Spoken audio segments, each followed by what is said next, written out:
No Dia Mundial da Água, eu venho convidar você, a partir de amanhã, dia 23 de março de 2017, a acompanhar o reality Nascentes da Crise, que vai ser rodado no Chile, no deserto do Atacama, o mais seco do planeta.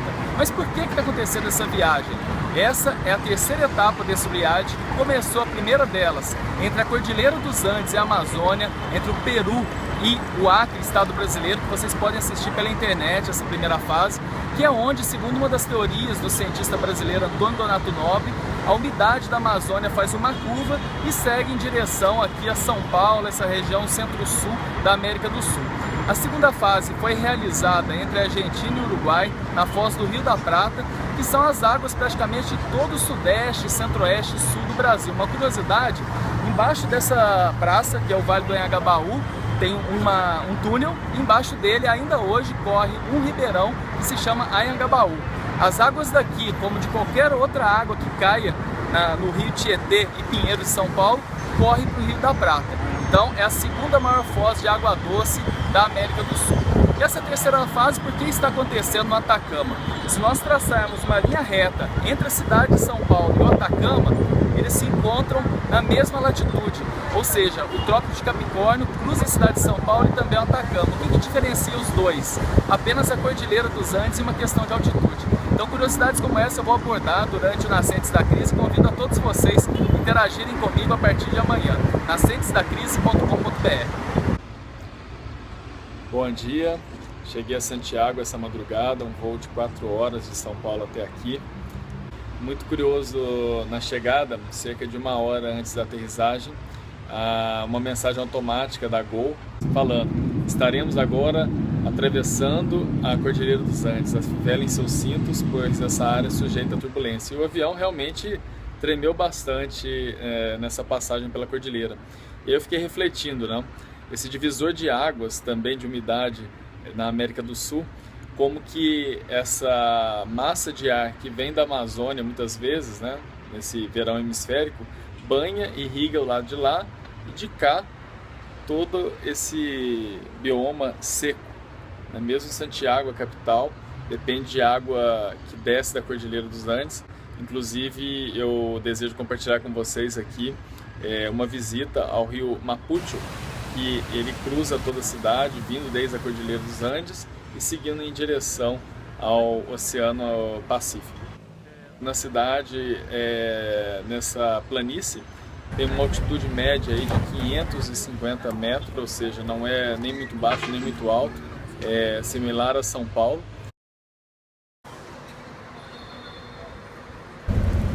Para conhecer um deserto só estando nele. Essa viagem desde Santiago já fazem 17 horas na estrada, são cerca de 1.600 quilômetros até essa cidade base para explorar o Atacama, que se chama Calama. E a paisagem todo o tempo é o deserto já, né? Já estamos no deserto, as poucas cidades que tem no caminho, elas estão onde passam pequenos vales, onde é cortado por água. Ainda a caminho do Atacama, cerca de 12 horas viajadas de ônibus desde Santiago, estou na cidade de Copiapó. Nessa cidade ocorreu uma situação muito interessante. Eu estava no banheiro, imaginem vocês, no meio do deserto, esse rio que cruza a cidade praticamente sem água, e o banheiro simplesmente vazando água, né? E eu comentei com a senhora que cuida da limpeza, ela falou: tudo bem, vamos corrigir, mas sem nenhuma preocupação assim aparente. E isso é muito louco na nossa sociedade, né? A gente está num local que é praticamente um deserto, com água de baixíssima qualidade e vivenciando situações como essa. Quando saímos de Santiago, Santiago está na mesma latitude média de Buenos Aires e Montevidéu. E o Atacama, em São Pedro de Atacama, que vamos para lá a partir de depois de amanhã, está na mesma latitude da cidade de São Paulo e do Rio de Janeiro. Ou seja, do lado de lá, a umidade, a floresta, a abundância. Deste lado da Cordilheira dos Andes, esse clima totalmente seco.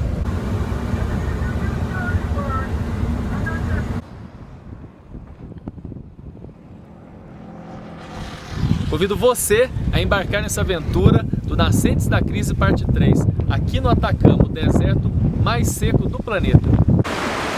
A cidade base para se explorar o Atacama é Calama.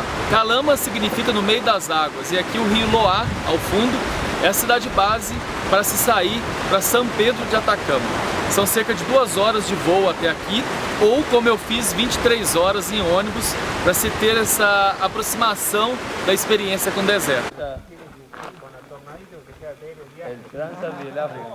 A pequena São Pedro de Atacama é a cidade base para se explorar o Atacama, que é 50 vezes maior do que a cidade de São Paulo, toda essa região.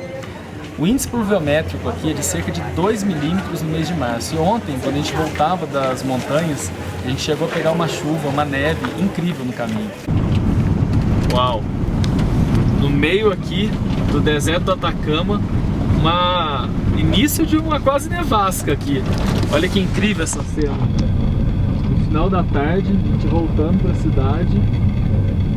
Improvável, né? Imaginar isso. No meio do deserto, uma chuva praticamente uma nevasca. Olha isso.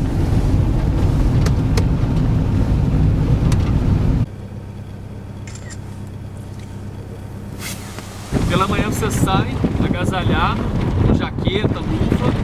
Durante o dia esquenta, você tira, coloca bermuda, chinelo. E no final da tarde volta a colocar a roupa de frio, como agora. A gente está aqui no pôr do sol, a cerca de 4.000 metros de altitude. O Trópico de Capricórnio, que cruza a cidade de São Paulo, passa também aqui pelo Atacama. A diferença é que São Paulo está a cerca de 700 metros de altitude e agora aqui estamos a 2.800 metros.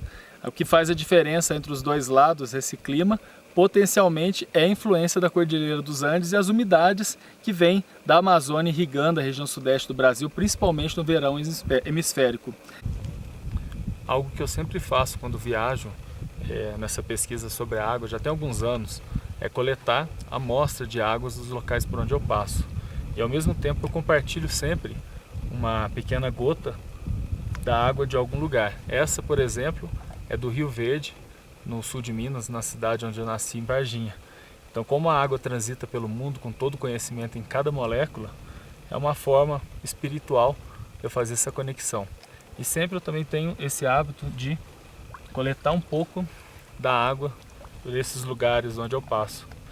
Isso faz parte desse estudo do Nascentes da Crise. Já no aeroporto aqui de Santiago, preparando para voltar ao Brasil, 9 dias de pesquisas aqui entre Santiago e o deserto do Atacama, muitas reflexões, muito material bruto de foto, vídeo, enfim.